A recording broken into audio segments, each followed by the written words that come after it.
Finalmente, la presión va aumentando por la intervención de Estados Unidos. En 1898, McKinley, el presidente norteamericano, había realizado una creciente oleada de ofertas económicas para comprar la isla de Cuba, Puerto Rico y el resto de las islas caribeñas que quedaban hasta llegar a la cifra de 300 millones de dólares. Al ver que la respuesta del gobierno de España y de la propia reina María Cristina era la negación absoluta, deciden buscar un casus belli. Casus belli significa una causa por la cual entrar en guerra, una provocación en definitiva. De esta manera, en 1898, el acorazado norteamericano Maine llega y atraca sin permiso en el puerto de la Habana. Eh, ¿Qué ocurre la noche que ha atracado este acorazado? Mientras los oficiales estaban en una fiesta que les estaba dando los oficiales españoles para limar asperezas, el barco revienta y mueren los marineros, casi todos los marineros que estaban a bordo. De esta manera ya tenía Estados Unidos su casus belli. Estados Unidos, como no, acusó a España de haber torpedeado o haber puesto una mina submarina en el casco del barco, cosa que el gobierno de España negó. Como dato curioso os puedo decir que muchísimas décadas después, ya en el siglo XX, por estudios que hizo la Marina norteamericana en pleno territorio cubano, en plena dictadura de Fidel Castro, descubrió que la voladura del barco, de la chapa, era de dentro hacia afuera, con lo cual no pudo ser ni un torpedo ni una mina lapa pegada al casco del barco, porque entonces hubiera explotado del revés hacia el interior.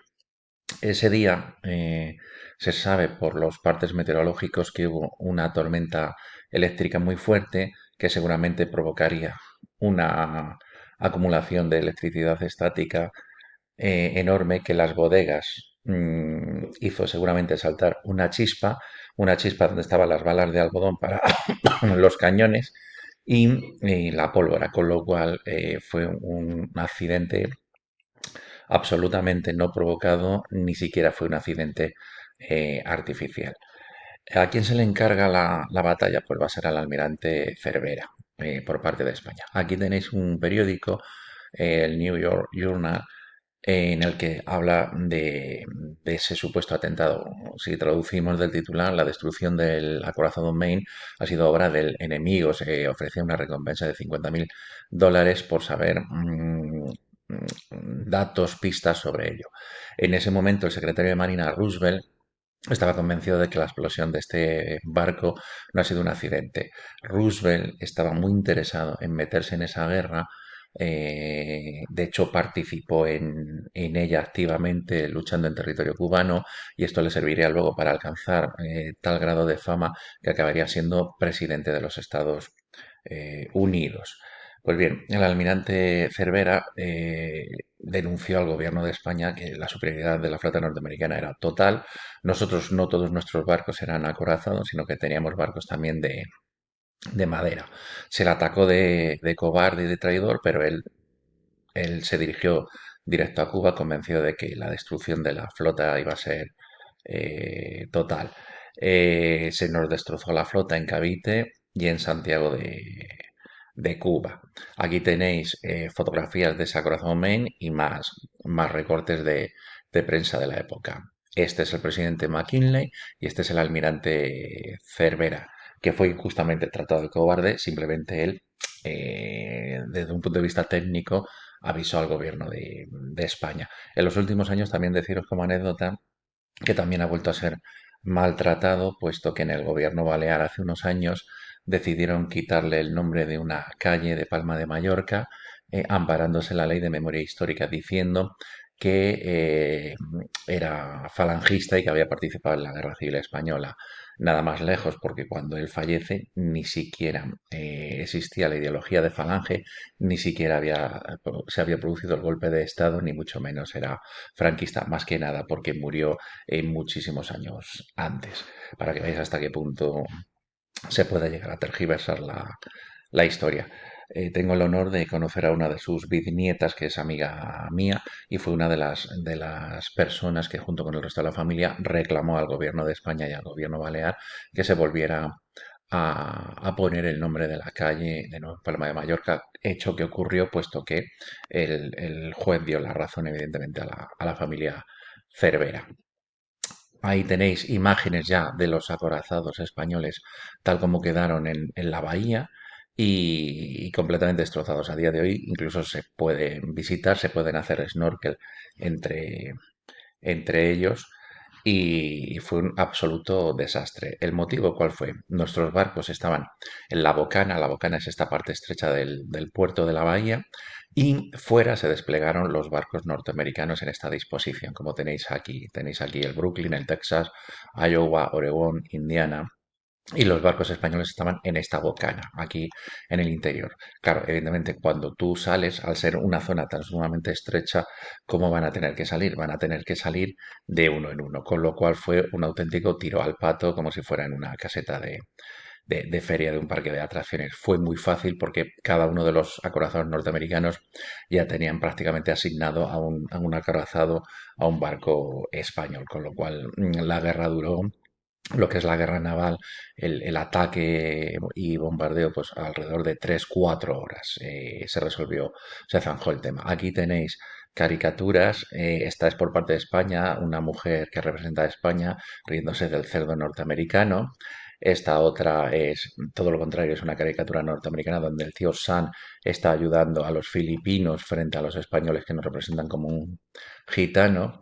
Aquí tenéis a los cubanos junto con los indígenas y los mestizos celebrando el 4 de julio. Os recomiendo como película 1898, Los últimos de Filipinas. Es un hecho real que ocurrió. Hubo un grupo de españoles que aguantaron casi un año entero en Bel una pequeña localidad filipina. Se encerraron en la iglesia y estuvieron aguantando hasta que recibieron las instrucciones del gobierno español, anunciándoles que la guerra ya se había perdido y que el territorio filipino ya no pertenecía a España. A raíz de ya la pérdida definitiva, se firmó el Tratado de París en diciembre de 1898 y supone el reconocimiento de la independencia de Cuba y la cesión a Estados Unidos de Puerto Rico, que como sabéis hoy en día es un estado norteamericano asociado, aunque están pidiendo a gritos salirse de Estados Unidos.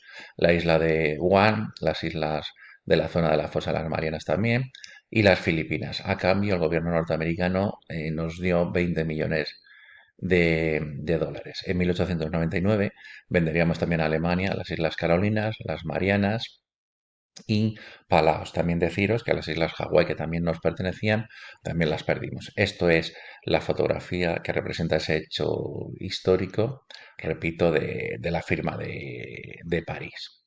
Bien, las repercusiones, pues las repercusiones evidentemente van a ser muy importantes.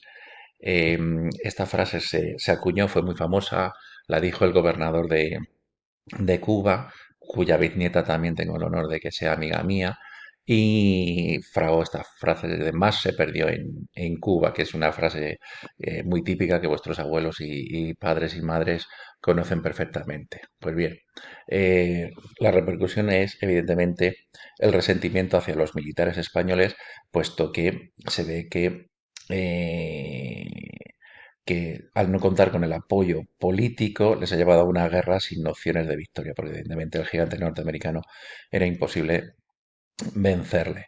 Esto es lo que va a provocar que los militares a lo largo ya del siglo XX se empiecen a meter continuamente en política hasta llegar a culminarse en el golpe de Estado del 17 de julio de 1933. La desilusión del pueblo, por un lado, porque muchos jóvenes han muerto en esa guerra de Cuba, y en Filipinas, gente además, jóvenes de vuestra edad, gente pobre que no se podía permitir el lujo de pagar las 1.500 pesetas por las que te podías librar de esto, unos 9 euros actualmente. Entonces, la carne de cañón claramente fue los jóvenes pobres. Eh, Esto provoca una tristeza absoluta, una sensación de rendición absoluta, de fracaso que la propia prensa se hizo eco. Es muy conocido un artículo que el líder del Partido Conservador que ha sustituido a Antonio Cánovas, don Francisco Silvela, escribe titulado Sin pulso, en el que habla de una España en que no tiene latido, que no tiene pulso, que no tiene sangre, que está asumiendo todavía esa, esa pérdida. En literatura, pues va a surgir la generación del 98, que va a refugiarse o en un pasado glorioso histórico, o bien otros van a mirar hacia Europa. Generación del 98 que conocéis perfectamente, representada por Valle Inclán, Pío Baroja, Unamuno y que estáis dando en literatura. Aquí tenéis al gobernador de Cuba, que es el que entrega la plaza de Cuba y que va a fraguar esa frase que os digo de más se perdió en Cuba. Y aquí tenéis fotografías precisamente de los principales escritores de la generación del 98 que todos vosotros conocéis.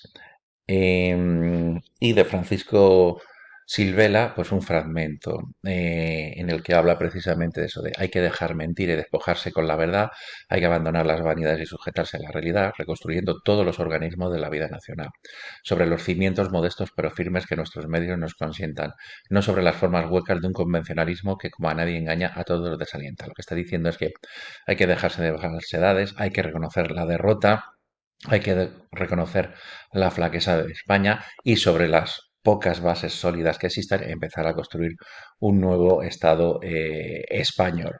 Con Alfonso XIII, a principios del siglo XX, pues surge un grupo de intelectuales que también van a trabajar por un regeneracionismo en la política, en la economía, en la sociedad en definitiva. Este regeneracionismo ya lo daremos más adelante, pero os adelanto que, por ejemplo, hay figuras que destacan como, por ejemplo, Ortega y Gasset, el filósofo, o bien el propio doctor Gregorio Marañón. Una de las frases más famosas que se acuñarán en este momento y que ya analizaremos posteriormente en las lecciones de Alfonso XIII es escuela y despensa. Consideran que la idea del progreso en España debe ser una buena, muy buena educación básica en las escuelas y despensa se refiere a que todos los trabajadores, las clases bajas, humildes, las clases medias, humildes, tengan trabajo, tengan su despensa llena y por tanto así evitaremos conflictos sociales y el crecimiento del anarquismo. La intención fue muy buena, pero como podemos suponer, en una España tan convulsa como será la del siglo XX, no se va a llegar a conseguir precisamente esta situación de escuela y despensa que defendió Joaquín Costa, que es al que pertenece este busto que tenéis aquí.